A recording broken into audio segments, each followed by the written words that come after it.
Galera, bom dia, boa tarde, boa noite, boa madrugada. Meu nome é Sidney Martins, professor de língua portuguesa aqui do LAC Concursos, o maior site de videoaulas do Brasil. Então, galera, acompanha aqui comigo, ó. A aula de hoje, significação contextual de palavras e expressões. Na verdade, é algo que cai no edital do CESP sempre. Normalmente eles colocam apenas significação de palavras. Mas aí é óbvio que se a gente está trabalhando a significação das palavras, a gente depende de um contexto. Por isso que eu coloco assim no título. Afinal de contas, determinada palavra, ela pode adquirir diversas nuances dependendo do contexto.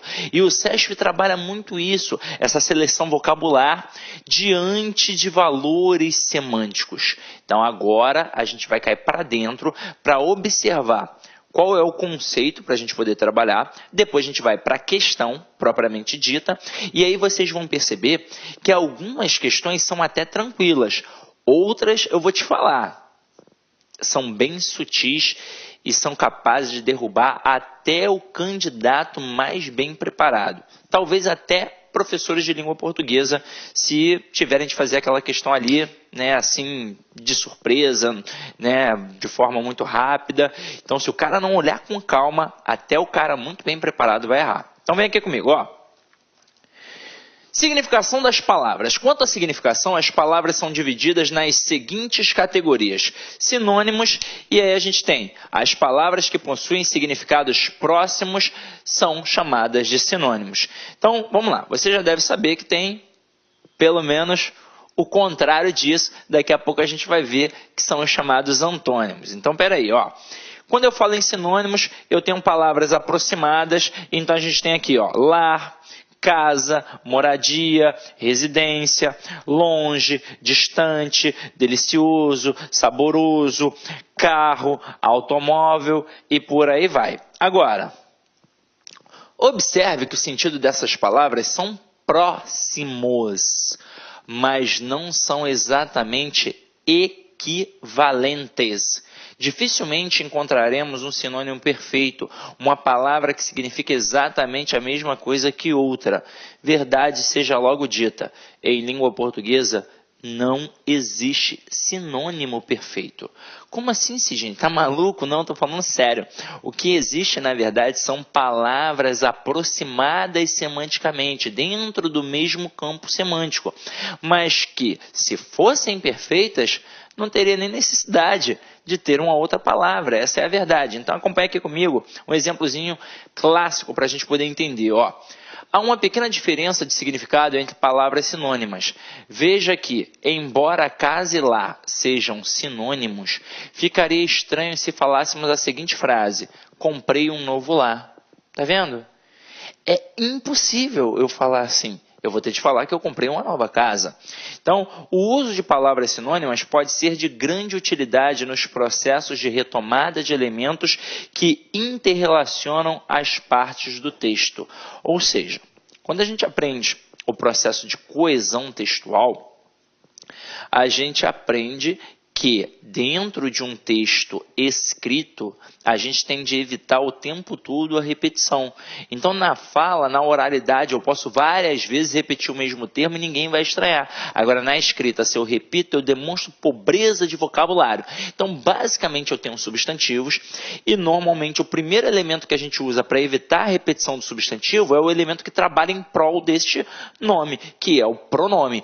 Tanto é que, em questões de coesão textual, a gente trabalha muito o pronome relativo, o pronome demonstrativo e o pronome pessoal oblíquo átono, o famoso POA. Agora, eu não preciso evitar a repetição do substantivo apenas através dos pronomes. Eu posso evitar a repetição dos substantivos com outros substantivos. E é aí que a gente entra nas palavras sinônimas. Então, é mais uma vez um processo de coesão textual, esse processo de substituição, que pode ser utilizado numa questão de coesão, pode ser utilizado numa questão apenas de significação de palavras e pode ser utilizado até numa questão de reescritura de frase. Afinal de contas, reescritura de frase pode cobrar qualquer coisa e se a ideia é realmente brincar com um candidato altamente preparado, ele vai trabalhar com valores semânticos. Então vamos lá, ó. Já falamos dos sinônimos que estão ali, ó, no mesmo campo semântico, são palavras aproximadas de sentido. E agora nós vamos falar dos antônimos, que é o contrário, possuem significados opostos, contrários. Então, eu tenho o mal e o bem, a ausência, a presença, o fraco e o forte, o claro e o escuro, o subir e o descer, o cheio e o vazio, o possível e o impossível. E, além dos sinônimos e dos antônimos, a gente pode trabalhar a concepção da polissemia. Então, vamos lá. Resumo da ópera. Sinônimo são palavras de significado aproximado, vulgarmente falando, de igual sentido. Antônimos são palavras de significados opostos. Polissemia. Poli vem de muito, semia vem de ideia, de semântica, de sentido. Então, polissemia é a propriedade que uma mesma palavra tende a apresentar mais de um significado nos múltiplos contextos que aparece. Veja alguns exemplos das palavras polissêmicas. Primeira, cabo. Eu tenho um posto militar, eu tenho o cabo, sei lá, da Boa Esperança, que é um acidente geográfico, eu tenho o cabo da vassoura, eu tenho o cabo da faca. Então, caramba, ela pode ser utilizada em várias situações de sentidos e concepções diferentes. Agora, branco, eu tenho... Banco, perdão, né? Branco não, né? Banco, eu tenho instituição comercial financeira e tenho também o assento.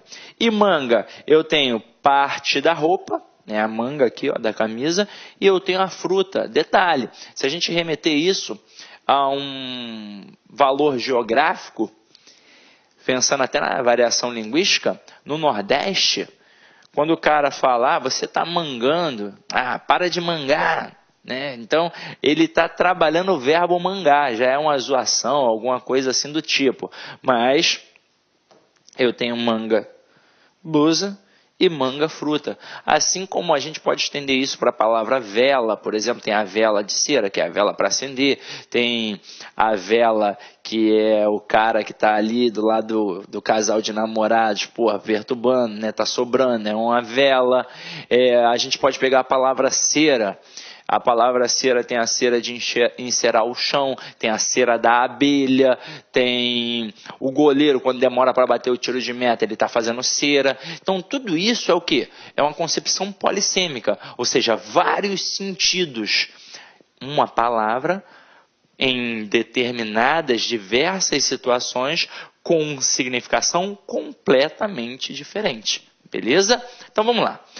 Agora que a gente já tem a noção que tem o sinônimo, o antônimo e a estrutura polissêmica, a gente vai cair para dentro das questões. Essa aula de hoje é uma aulinha rápida, tranquila, leve, beleza? Então, são as questões que vão fazer a maior diferença hoje no que nós estamos estudando. Então, vem aqui comigo, ó.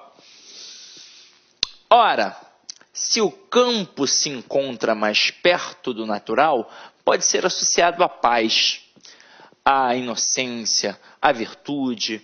A cidade, então, por sua vez, seria a expressão de barbárie. E isso deriva do entrelaçamento de significados que podem ser atribuídos aos qualificativos, ou seja, aos polos, a depender do sentido que lhes atribui ou ao sentimento a eles associado, ou ainda ao que está momentaneamente sendo entrevisto. Aí vem o comando da questão.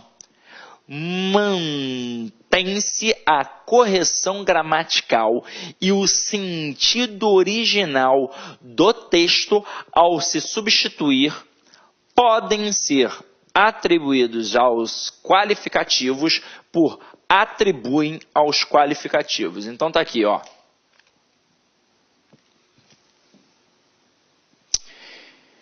Isso deriva do entrelaçamento de significados que podem ser atribuídos aos qualificativos. E aí ele diz, ou seja, aos polos, a depender do sentido, blá, blá, blá, blá. Então ele está dizendo que dá para substituir essa estrutura por atribuem aos qualificativos. Pensa comigo. Na hora que eu digo podem ser atribuídos, eu estou, na verdade, trabalhando uma ideia de possibilidade.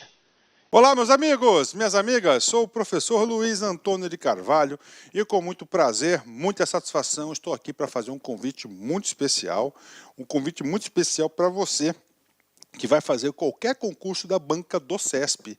Nós da Lá Concurso, juntamente com o nosso grande mestre, o professor Sidney Martins, um professor maravilhoso, que na minha opinião, apesar que eu sou suspeito de dizer, mas o Sidney Martins é um dos melhores professores de língua portuguesa do Brasil. O professor Sidney Martins, ele elaborou, ele projetou uma super revisão, não é qualquer revisão, uma revisão 100% focada na banca do CESP, claro, grande mestre, professor Sidney Martins, e essa revisão nós estamos disponibilizando aí essa isolada aqui da LAC do Sidney Martins por apenas R$15, 30 dias de acesso, você vai ter direito a essa revisão magnífica, espetacular do nosso grande mestre, professor Sidney Martins. Só lembrando para vocês que nós da LAC Concurso, nós temos outras revisões do Sidney, FCC, CESGRARRIM, OCP e assim por diante, e o professor Sidney Martins tem conosco um portfólio completo de língua portuguesa. Nós temos aí gramática, língua portuguesa, interpretação de textos, redação e assim por diante. Bacana? Então vem comigo, vem estudar com o professor Sidney Martins aqui na Lá Concurso. Um forte abraço, fique com Deus. Tchau, tchau. Clique lá.